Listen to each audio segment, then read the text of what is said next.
Now, the Democratic Alliance wants a private members' bill that will force big businesses to pay SMEs on time.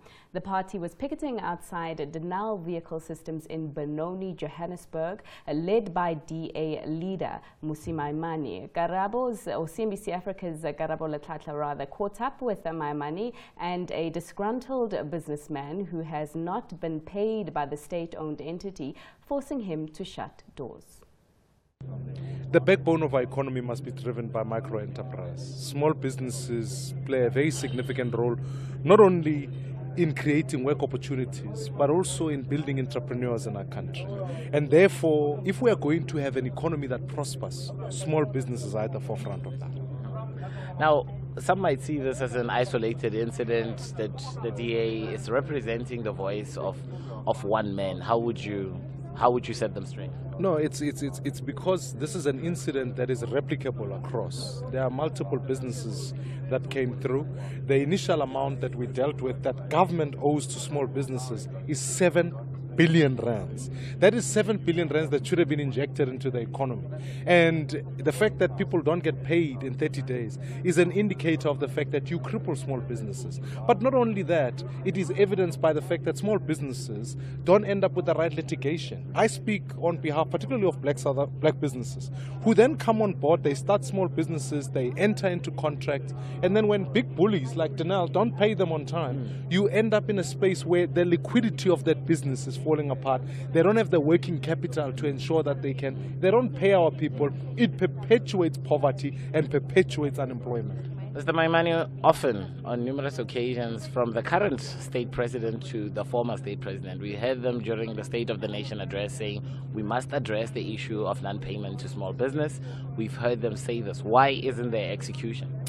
That's why we are drafting a law, that a private member's bill, which will be gazetted, that goes out to say, let there be a small business ombudsman, so that we can make sure someone can come in and compel businesses to pay, to compel big businesses to pay. And that there's a payment code that we're asking private sector, public sector to sign on to, that commits themselves to saying, let us pay within 30 days. And we must offer the right incentives to ensure that when people pay on time, that there are appropriate incentives. It is high time now that we hold our institutions to account. Is there avenue in the story for small business minister to actually intervene? Do you think this is a space where she can? Our call to her is that she must support the legislation, support the small business ombudsman. Because if we can include that into the legislative process, and she can come in, she can also, as a minister, endorse it and go forward, it will make a world of difference to small businesses. I bought the business in 2010, so I've been working with them since then. And only in the middle of last year did the non-payment problem start occurring. And when they did start occurring, how did you try and resolve it with Denel, and what kind of response did you get from them? Well, we had meetings with their management.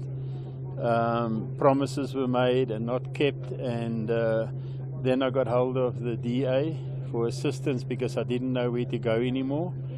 And the DA assisted towards the end of last year, and we got some money out of them. But the big contract that we did, that we were promised they would pay cash, and then afterwards that they changed the promise and said that Armscor would pay us directly.